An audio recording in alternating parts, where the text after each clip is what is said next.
À l'écoute du Seigneur, avec Dr Clément Akobé, du lundi au vendredi, à partir de 6h GMT. Matthieu chapitre 18, du verset 1 à 4. Nous allons nous rendre compte de la vie du royaume et de la croissance dans le royaume. Parce que quand tu nais dans ce royaume, tu dois grandir. Et ça, c'est important. Il ne faut pas rester à 38 ans dans un berceau. C'est qu'il y a un problème de croissance. Matthieu chapitre 18, verset 1. À ce moment, les disciples s'approchèrent de Jésus et dirent: Qui donc est le plus grand dans le royaume des cieux? C'est très important. Il appela à lui un petit enfant, le plaça au milieu d'eux et dit: En vérité, je vous le dis, si vous ne retournez à l'état des enfants, vous n'entrerez pas dans le royaume des cieux. Qui donc se fera petit comme ce petit enfant-là? Celui-là est le plus grand dans le royaume des cieux. C'est le message le plus révolutionnaire de l'histoire de l'humanité. J'ai dit le plus révolutionnaire. Et Jésus va dire à ses disciples: ne faites pas comme les chefs de ce monde. Ils font sentir le pouvoir.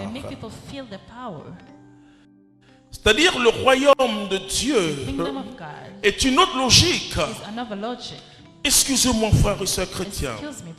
Je me dis que si la parole, l'évangile du royaume est prêché dans la puissance du Saint-Esprit, une seule semaine, le monde va changer.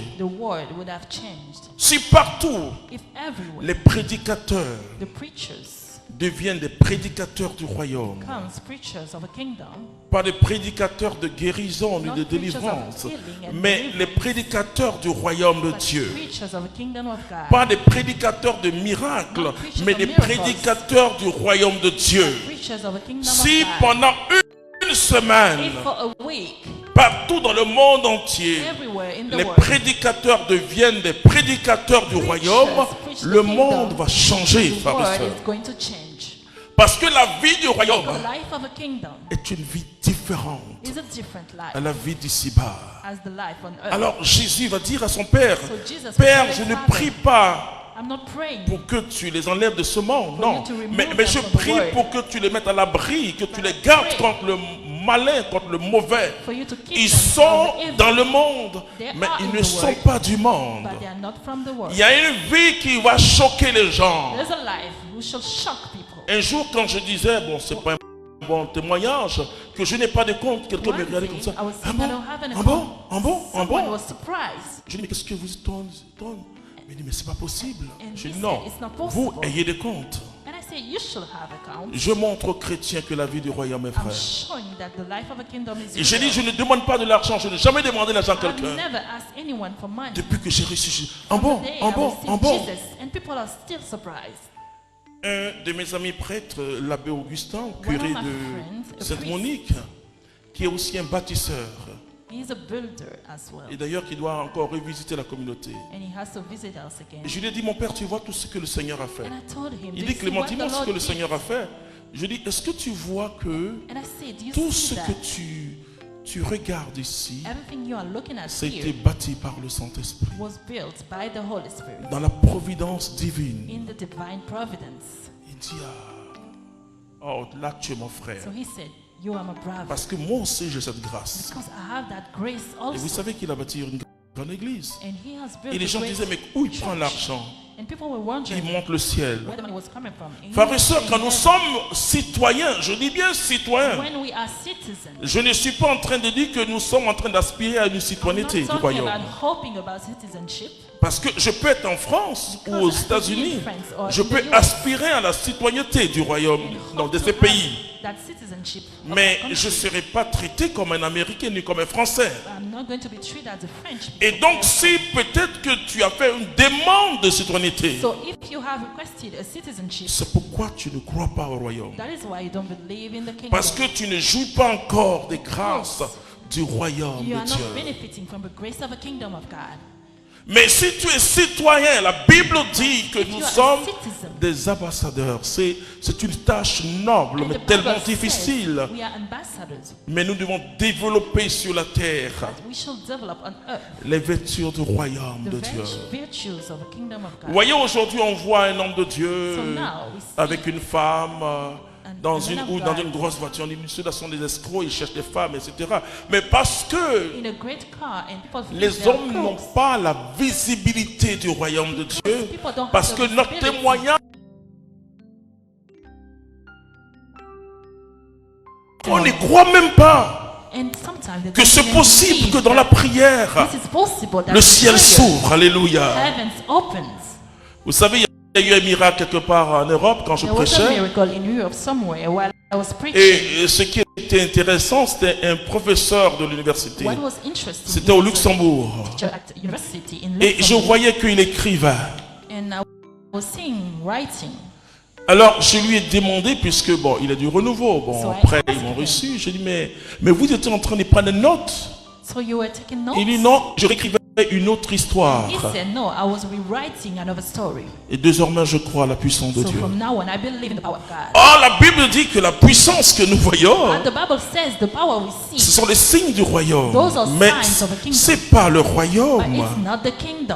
Vous pouvez vous enfermer toute votre vie à chercher que des miracles. Vous pouvez vous enfermer dans votre vie à chercher que des bénédictions.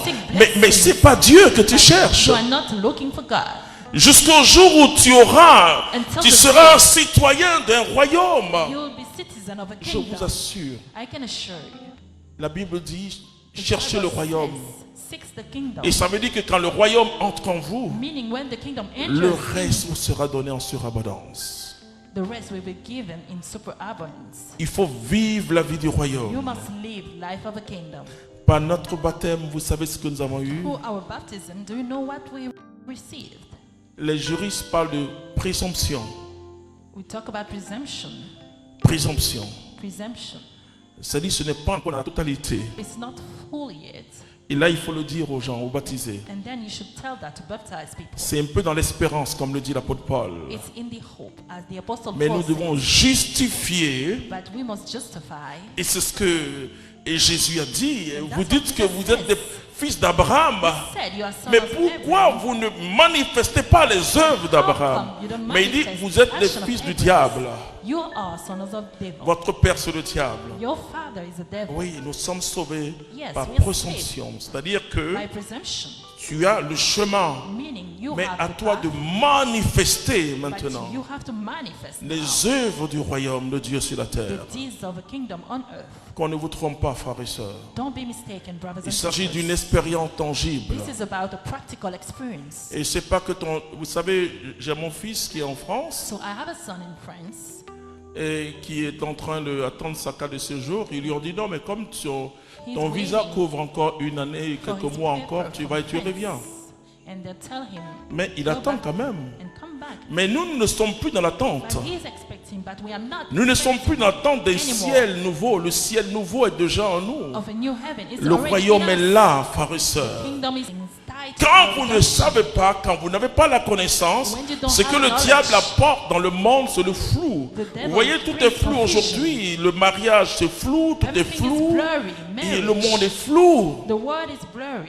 Il apporte ce qui est flou. Même, je le dirais, ce qui est obscur. Il obscurcit l'intelligence des hommes. Et beaucoup de gens cherchent le démon dans la brousse. Non! Le démon agit dans les pensées et l'intelligence de l'homme. Jésus a dit à Pierre, il a regardé Pierre, il dit, arrière Satan. Tes pensées ne sont pas celles de Dieu, mais celles des hommes. Ne cherche plus le démon dans ceux qui tremblent. Mais le démon, il agit dans notre esprit. Il agit dans nos pensées, dans nos sources d'inspiration. Combien de chrétiens se sentent malheureux sur la terre? Et il y a un chant, si je suis malheureux sur la terre, ça m'énerve ce chant, vous le savez. Bon, et Dieu merci que je commence à oublier ce chant. Ce n'est rien ma partie. Ça coule de toi. Comme ça, les gens n'ont pas le chemin du royaume. Ça a commencé, la vie va grandir.